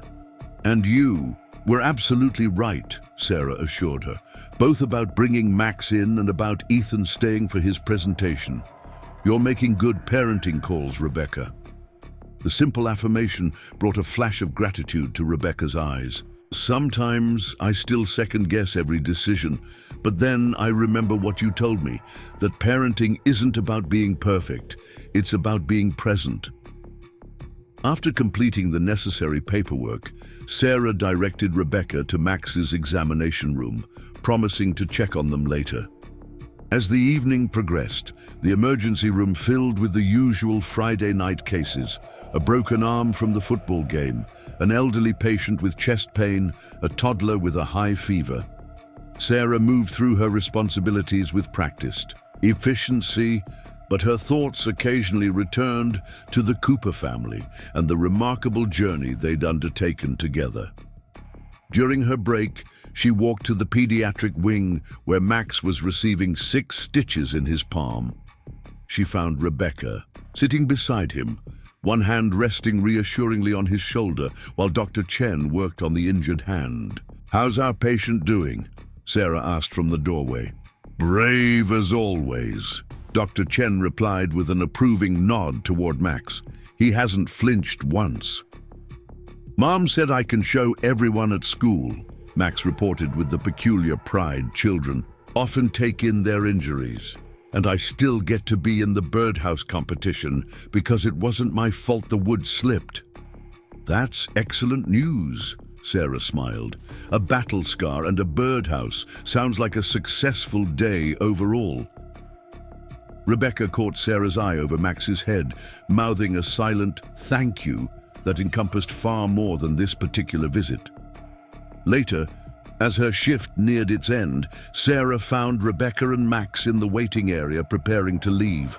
Max's hand was neatly bandaged, his expression significantly brighter now that the crisis had passed. "All set?" Sarah asked, approaching them with discharge paperwork. "Good as new," Max declared, holding up his bandaged hand with a hint of theatrical flourish. "Well, maybe not new, but good." Rebecca chuckled, ruffling his hair affectionately. "The school called while we were waiting. They're implementing new safety measures for the woodworking station immediately. Apparently, Max isn't the first casualty this semester." "My sacrifice will protect future generations," Max intoned solemnly, before breaking into giggles at his own grandiosity, a delightful display of normal childhood dramatics. As they prepared to leave, Rebecca hesitated. "I know Sunday is our regular dinner, but with Ethan's science fair placement, I was thinking of doing something special. Maybe a proper celebration at that pizza place the kids love? Would you be able to join us?" "I wouldn't miss it," Sarah assured her. "I want to hear every detail about Ethan's project presentation." Walking them to the exit, Sarah was struck by a powerful sense of contrast. 1 year ago, this same emergency room entrance had witnessed Ethan Cooper bringing siblings with various injuries, a tiny guardian bearing an impossible burden. Tonight, it was a mother escorting her son, the natural order restored in ways both subtle and profound. "Sarah." Max turned back just before they reached the doors. "Do you think I could be a doctor someday? Watching Dr. Chen do the stitches was really cool." "I think you could be anything you set your mind to," Sarah answered honestly. "You certainly have the bravery required." "And the curiosity," Rebecca added, giving his shoulder a gentle squeeze. "You asked Dr. Chen about a dozen questions while he was working." Max beamed at this joint affirmation from the adults in his life. As they disappeared through the sliding doors, Sarah returned to her desk with a sense of completion that transcended her professional responsibilities. The Cooper family would always hold a special place in her heart, not just as patients or even friends, but as living proof that noticing, truly seeing a child in distress could set in motion a cascade of healing that extended far beyond any medical intervention. Sunday evening found Sarah approaching the Cooper house with a small gift bag containing a science journal and a set of professional colored pencils for Ethan.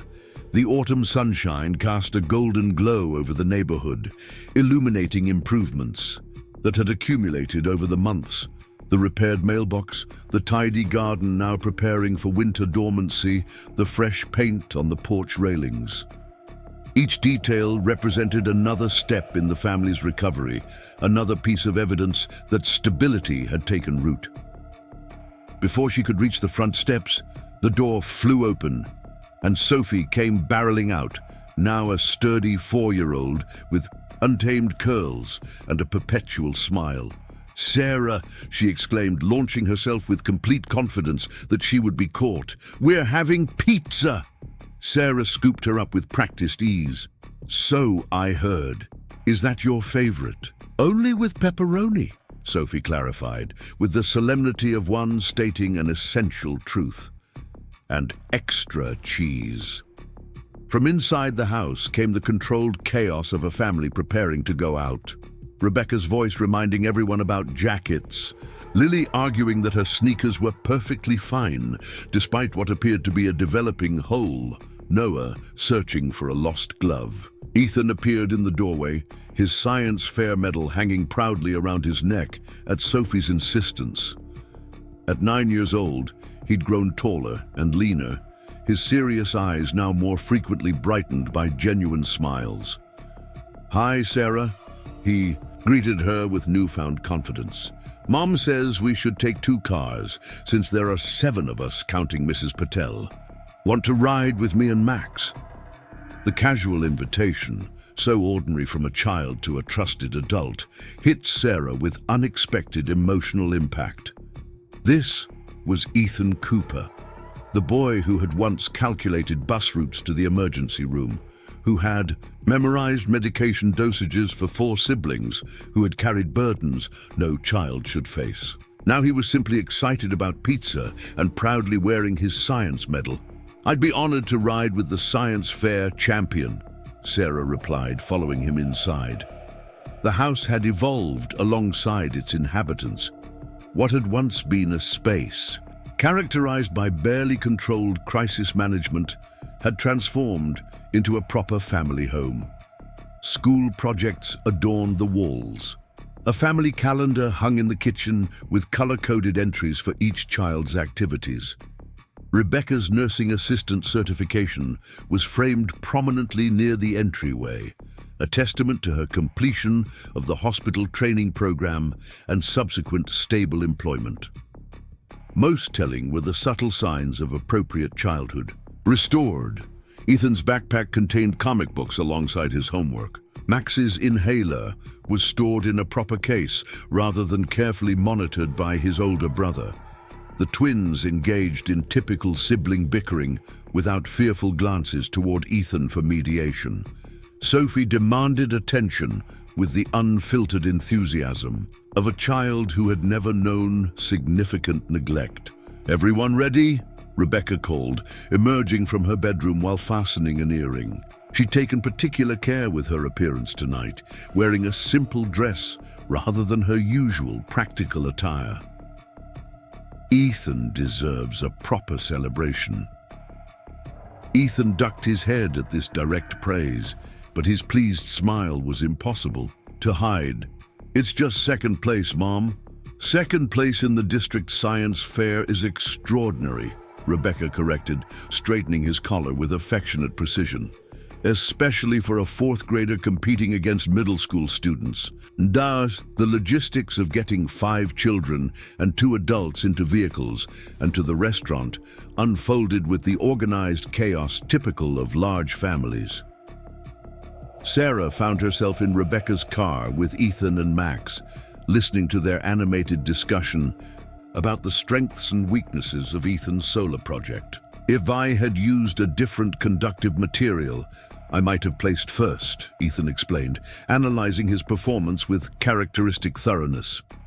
"Dr. Wilson says we can experiment with alternatives for the regional competition in spring." The important question," Max interjected with the pragmatism of a younger brother, "is whether we get ice cream after pizza, because you won." Ethan rolled his eyes, but couldn't suppress a grin.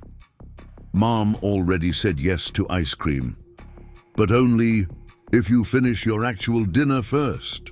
"Challenge accepted," Max declared solemnly. At the restaurant, they pushed together tables to accommodate their group. Mrs. Patel, the elderly neighbor who had become an honorary grandmother to the Cooper children, distributed small congratulatory cards to Ethan that she had helped the younger siblings create. Each featured hand-drawn illustrations of what they imagined his science project to be. Sophie's interpretation involving what appeared to be a smiling sun wearing sunglasses. The evening unfolded with the comfortable rhythm of a family celebration. Pizzas were shared, stories exchanged, achievements recognized.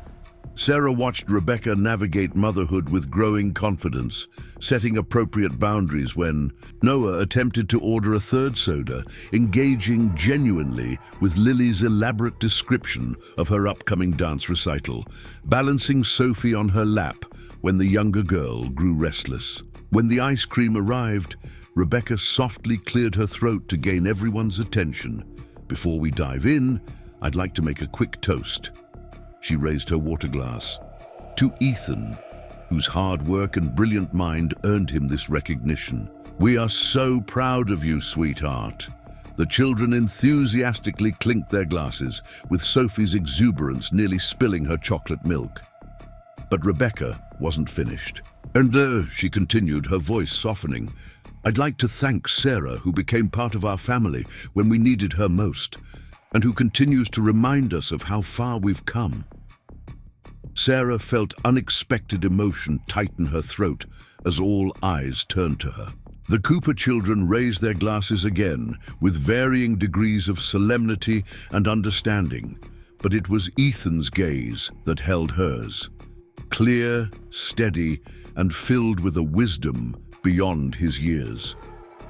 Later, as they waited for the check, Ethan slipped into the empty chair beside Sarah. I've been thinking about something, he said, his tone carrying that familiar, thoughtful quality. What's on your mind? Sarah asked. Remember how you found us when I kept bringing everyone to the emergency room? Sarah nodded, surprised by his direct reference to that difficult time. The Cooper family typically acknowledged their past obliquely rather than head-on. I was so scared someone would separate us, Ethan continued. That was my biggest fear, even more than Mom being sad or Dad being gone.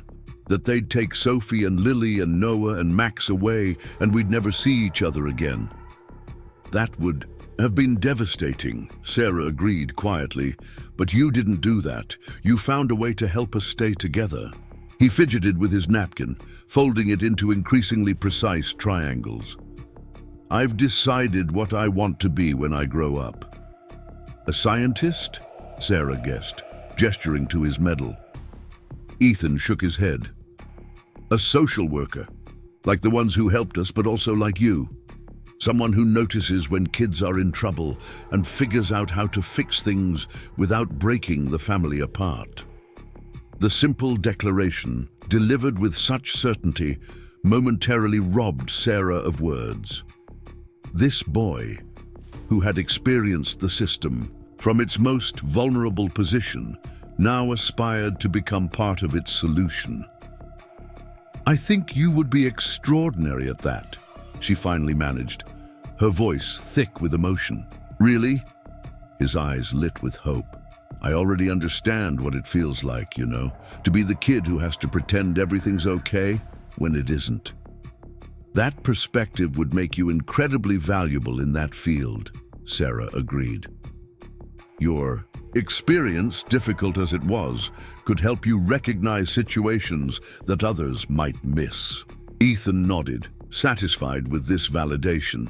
That's what I thought too. As they prepared to leave the restaurant, the autumn evening had deepened into early darkness. The children gathered their jackets and leftover pizza boxes, their movements illuminated by the warm glow of streetlights flicking on across the parking lot. Sarah found herself walking beside Rebecca, slightly apart from the children's chatter. You know what today is? Rebecca asked quietly. 1 year exactly since you drove Noah home after his stitches, the night you waited for me to return and confronted me about what was happening. Sarah hadn't realized the significance of the date, though the seasonal similarity had registered subconsciously. A difficult anniversary. But also a beginning, Rebecca corrected gently. The night we started becoming a real family again. They paused, watching as Ethan helped Sophie navigate a puddle in the parking lot, lifting her over it with the patient care that remained his hallmark, even as he reclaimed his own childhood. He told me about his career aspirations, Sarah mentioned. Rebecca smiled. He's been researching college programs already, typical Ethan thoroughness. The counselor says his desire to help others in similar situations is a healthy way to process his own experience. He'll need to be careful about boundaries, Sarah noted. With his background, that could be challenging. We talk about that, Rebecca nodded. About the difference between helping and rescuing, between caring and carrying. He's learning, just like I am. They reached the cars, where the children were already negotiating seating arrangements for the drive home. The night had turned chilly, promising the first frost of the season before morning. As they reached their vehicles, Sarah watched the Cooper children pile into their respective cars with the easy familiarity of a family that had found its rhythm. The contrast with their first meetings couldn't have been starker. Then, children bearing adult responsibilities in silence. Now children arguing good-naturedly about who got to sit in the front seat. 1 year, Rebecca repeated softly, her breath visible in the cooling air. Sometimes I still wake up in the middle of the night, terrified that I'll slip back into that dark place where I couldn't function, couldn't be the mother they needed. But you don't slip back, Sarah reminded her, adjusting her jacket against the autumn chill. You get up every morning and choose to be present. That's what recovery looks like, not perfection but persistence. Rebecca squeezed her hand briefly before turning to help Lily with her seatbelt. Sarah found Ethan waiting beside her car, his science medal catching the gleam of the parking lot lights. Even in the dim lighting, she could see how much he'd grown. Not just physically, but in the confident way he carried himself, the easiness of his smile. Thanks for coming tonight, he said with simple sincerity. It meant everything to have you there, to all of us. I wouldn't have missed it for the world, Sarah assured him. Scientists need their support teams after all. Ethan's smile widened at the reference. Mom says the same thing about families, that they need their teams too, people who care enough to notice when something's wrong and help make it right. Your mom is absolutely right about that. The drive home gave Sarah time to reflect on the extraordinary transformation she'd witnessed. 18 months had passed since that stormy night when an 8-year-old boy had walked through the emergency room doors with his injured sister, displaying a composure that had immediately set off her professional alarm bells. What had followed was a journey none of them could have anticipated. A family's descent into crisis, their brush with complete dissolution, and their remarkable climb back to stability and health. The Cooper family's story had become woven into Sarah's own life in ways that transcended her professional role. She had watched Rebecca emerge from the fog of overwhelming depression and desperation to reclaim her identity as a mother. She had witnessed 4 younger children gradually release their dependence on their older brother and rediscover the security of parental protection. Most remarkably, she had observed Ethan's slow transition from premature caretaker back to childhood, a process that was still ongoing but had reached a beautiful milestone in his decision to pursue social work as a career. The following Tuesday, Sarah was reviewing patient intake forms during a quiet moment at the hospital when her supervisor, Linda Martinez, approached her desk with an unusual expression of curiosity mixed with official concern. "Sarah, I need to ask you about the Cooper family," Linda began, settling into the chair beside her desk. I've been reviewing some patterns in our patient files, and their name keeps appearing in connection with yours. Not just as emergency visits, but as references for assistance programs, character testimonials, even as an emergency contact for the children's school records. Sarah felt a familiar protective instinct surge through her.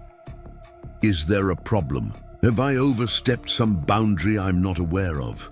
Linda held up a reassuring hand. Actually, quite the opposite. I'm asking because the hospital administration has been discussing your case management approach, particularly with pediatric patients who present with complex social situations. Your intervention with the Cooper family has become something of a model for how we want our staff to handle similar cases. Relief and pride mixed in Sarah's chest. I simply did what seemed right at the time. Those children needed someone to notice what was really happening behind their medical visits. Exactly, Linda nodded. You saw beyond the immediate presenting symptoms to identify a family in crisis, and instead of immediately involving Child Protective Services, you worked to build a support system that kept the family intact while addressing the underlying issues. The outcomes speak for themselves. Linda opened a folder she'd been carrying. The hospital board wants to formalize this approach into a training program for emergency department staff. We're calling it the Comprehensive Family Assessment Protocol, and we'd like you to help develop the curriculum. The proposal was both flattering and daunting. Sarah had acted on instinct and experience with the Cooper family, not according to any systematic methodology. The thought of distilling those decisions into teachable principles felt overwhelming. I'm honored by the consideration, Sarah replied carefully, but I'm not sure I can articulate what made me handle their situation the way I did. It was mostly intuition, based on years of observing families in crisis. That's exactly why you're the right person for this, Linda insisted. We need someone who understands that effective intervention often requires going beyond standard protocols. Someone who recognizes that keeping families together is usually preferable to separating them when it can be done safely. Over the following weeks, Sarah found herself reluctantly but increasingly engaged with the development of the new training program. She interviewed other hospital staff about their experiences with pediatric patients who might be carrying inappropriate responsibilities. She researched best practices from other hospitals dealing with similar situations.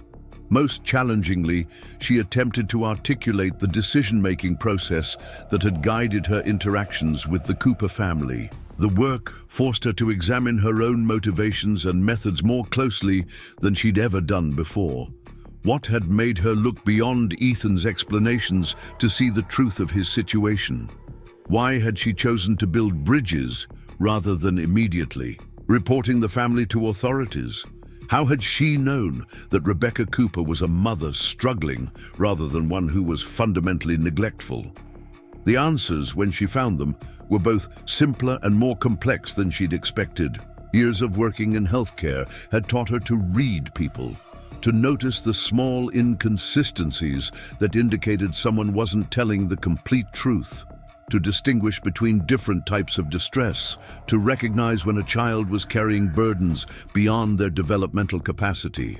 But beyond technical skills, her approach had been guided by empathy and a fundamental belief in human capacity for change when provided with appropriate support. 1 month into the training program development, Sarah received an unexpected phone, a call at work. Rebecca Cooper's voice was tight with concern, but notably different from the panic that had once characterized her crisis calls. "Sarah, I hope I'm not bothering you at work," Rebecca began, "but I wanted to let you know that Ethan's school counselor wants to meet with us tomorrow. Apparently, he's been talking to some of his classmates about their home situations, and a few parents have called the school with concerns." Sarah felt her stomach tighten. What kind of concerns? Nothing inappropriate.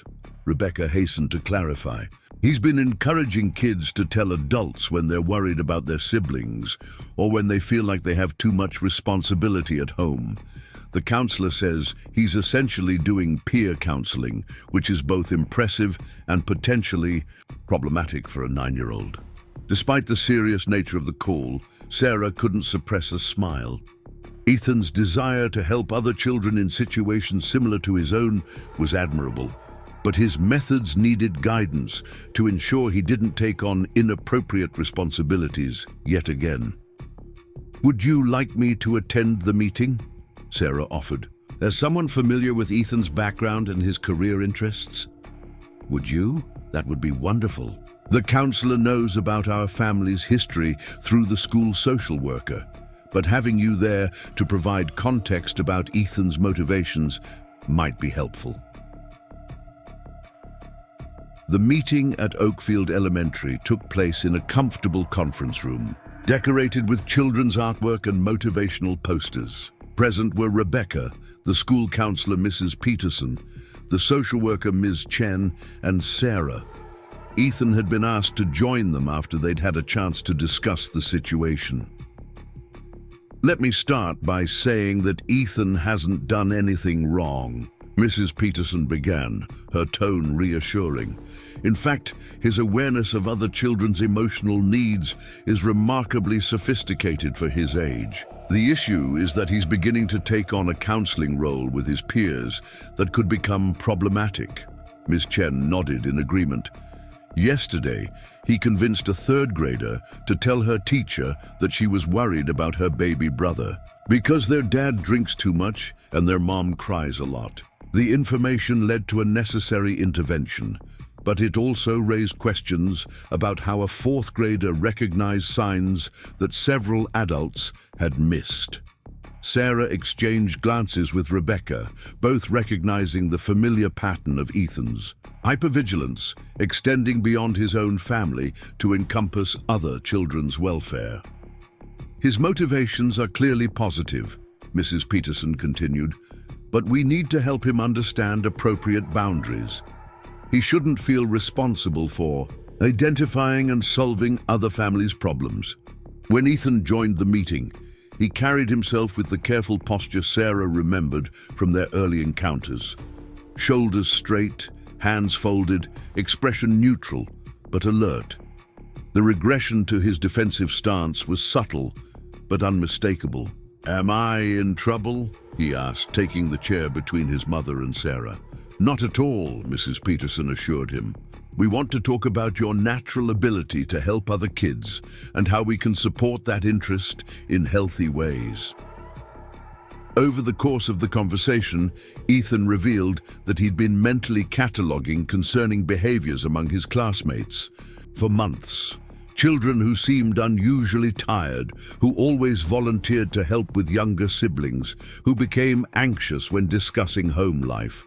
His ability to recognize these patterns was both a testament to his intelligence and a concerning indication that his caretaker instincts remained hyperactive. "I just want to help," Ethan explained with characteristic earnestness. "I know what it feels like when adults don't notice that something's wrong. I don't want other kids to feel that way." "That's a beautiful motivation," Sarah said gently. "But it's not your job to fix other families' problems, just like it wasn't your job to fix all of your family's problems." Ethan's expression shifted, recognition dawning in his eyes. But what if nobody else notices? What if they end up like we did? The question revealed the core of his struggle, the fear that without his intervention, other children would suffer, as he had. It was a burden no child should carry, but one that felt entirely logical to someone who had lived through the consequences of adults failing to notice warning signs. "There are adults whose job it is to notice these things," Rebecca said, reaching for his hand. "Teachers, counselors, social workers, people like Sarah. Your job is to be a good friend and to tell a trusted adult if you're genuinely worried about someone." The school developed a plan to channel Ethan's concern for others into appropriate outlets. He would join the peer mediation program, but with clear guidelines about when to involve adults. He would be paired with the school social worker for monthly check-ins to discuss any concerns about his classmates. Most importantly, he would continue working with his own counselor to process his desire to rescue others and learn healthy ways. To be supportive without becoming overwhelmed by responsibility. As autumn deepened into winter, the Cooper family's stability continued to strengthen. Rebecca completed her nursing assistant certification and secured a position at a regional medical center with consistent hours and good benefits. The children settled into their respective school routines, with each finding activities that reflected their individual interests rather than just survival needs. Ethan threw himself into the peer mediation program and continued to excel in his science classes. Max joined the school band, discovering a talent for percussion that brought joy to both him and, somewhat less enthusiastically, to his neighbors. The twins, Noah and Lily, developed distinct personalities as they moved beyond their shared identity as the babies Ethan had once protected. Sophie blossomed into a confident preschooler with opinions about everything and the vocabulary to express them. The hospital's comprehensive family assessment protocol launched in January with Sarah as the primary trainer. The program taught emergency department staff to recognize signs of children carrying inappropriate responsibilities, to distinguish between different types of family dysfunction, and to build support systems rather than immediately resorting to family separation when possible. The training proved popular beyond expectations, with requests for the curriculum coming from other hospitals throughout the region. Sarah found herself traveling to present workshops, sharing the Cooper family's story as a case study in effective intervention, always with their permission and always with identifying details changed. She used their journey to illustrate how careful observation and strategic support could transform a family in crisis. On a snowy February evening, Sarah was leaving the hospital after a particularly long shift when she encountered a familiar scene in the emergency room parking lot. A young girl, perhaps 7 years old, was helping a younger boy navigate the icy sidewalk toward the entrance. Both children were inadequately dressed for the weather, and the girl's posture carried the telltale signs of premature responsibility that Sarah had learned to recognize so well. Without hesitation, Sarah approached them. "Are you two okay? Do you need help getting inside?" The girl looked up with wary eyes, her arm instinctively tightening around her brother's shoulders. "My brother hurt his arm. I think it might be broken." As Sarah gently guided them into the warm hospital lobby, she felt the familiar surge of professional purpose mixed with personal compassion.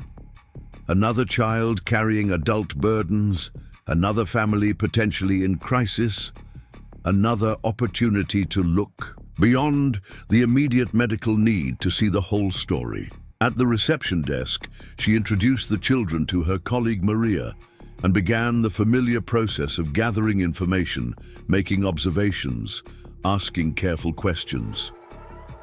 The boy's injury was indeed a fracture, requiring immediate attention. The girls' explanations about their parents' whereabouts carried the same rehearsed quality Sarah remembered from Ethan's early visits. As medical staff attended to the injured boy, Sarah sat with his sister in the waiting area, seeing so much of the young Ethan Cooper in her careful composure and protective vigilance. "What's your name?" Sarah asked gently. "Emma," the girl replied. "That's my brother Jake. He fell off his bike." "You did a good job getting him here safely," Sarah said, already beginning the delicate process of assessment and support that had become her specialty. 2 hours later, after Jake's arm had been properly set and both children had been fed from the hospital cafeteria, Sarah sat in her car in the parking lot, making notes and phone calls. The children's situation was complex, but not hopeless. A single father struggling with multiple jobs, older siblings stepping into caretaker roles, a family system strained to the breaking point but not fundamentally broken. By morning, she had connected the family with several support services, arranged for follow-up care for Jake's injury, and scheduled a home visit to assess their overall situation. It was the same methodical approach she'd used with the Cooper family, adapted to a new set of circumstances, but guided by the same principles of observation, compassion, and strategic intervention. 3 months later, Sarah received a letter at the hospital addressed in careful, childish handwriting. The return address was from a town 2 hours away, but she recognized Emma's neat printing immediately. "Dear Sarah," the letter began, "I wanted to tell you that things are much better. Now, Dad got a better job that doesn't make him work so many hours, and we have a babysitter after school now who helps Jake and me with homework. Jake's arm healed perfectly and he can ride his bike again. Thank you for helping us when we needed it most. From your friend, Emma." Enclosed with the letter was a photograph of Emma and Jake with their father, all three smiling in front of what appeared to be a new apartment building. The children looked relaxed in a way they hadn't during their emergency room visit, their father's arm draped casually around both of them. Sarah placed the letter and photograph in the folder she kept, with similar correspondence from families she'd helped over the years. The Cooper family's letters were still the most numerous, chronicling their continued progress and milestones. But Emma and Jake's story represented something equally important, evidence that the lessons learned from one family's journey could be applied to help others facing similar challenges. That evening, Sarah drove past the Cooper house on her way home, a route she still took occasionally just to observe their continued stability. The house looked warm and inviting, with lights glowing in every window, and Rebecca's car in the driveway alongside a newer vehicle that belonged to Mrs. Patel's daughter, who had become a regular babysitter and family friend. As she paused at the stop sign at the end of their street, Sarah caught a glimpse of the family through the front window. They appeared to be gathered around the dining room table, possibly working on homework together or sharing an evening meal. The scene was beautifully ordinary, a family functioning as families should, with appropriate roles and healthy boundaries. Ethan's silhouette was visible among the group, but he was no longer the central figure organizing everyone else's activities. Instead, he appeared to be focused on his own work, while Rebecca moved between the children, clearly in charge of the household management that had once fallen to him. Driving home, Sarah reflected on the ripple effects that had emerged from her decision to look beyond Ethan Cooper's medical presentations to see the story behind his emergency room visits. The Cooper family had found stability and health. The hospital had developed a more comprehensive approach to family crisis intervention. The families like Emma and Jake's had benefited from the lessons learned through the Cooper's journey. Most significantly, Ethan had maintained his aspiration to become a social worker, channeling his early experiences into a desire to help other children facing similar challenges. His journey from overwhelmed caretaker to purposeful helper represented perhaps the most beautiful transformation of all.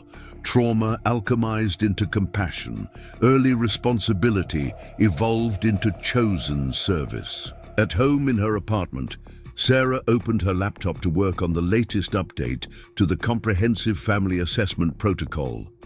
Requests for the training program continued to arrive from hospitals across the country, each seeking to better serve families in crisis. The approach that had begun with one observant receptionist noticing an unusual pattern was becoming a model for healthcare institutions everywhere. As she worked, Sarah's thoughts returned to that rainy night 18 months earlier when Ethan Cooper had first walked through the emergency room doors. She had simply done what felt right at the time, looked beyond the immediate medical need, to see the human story unfolding before her. That moment of truly seeing had set in motion a cascade of healing that continued to expand, touching not just the Cooper family, but countless others who benefited from the systems and approaches that had emerged from their story. The emergency room would continue to receive patients carrying complex stories beneath their medical symptoms. Some would be straightforward cases requiring only clinical intervention.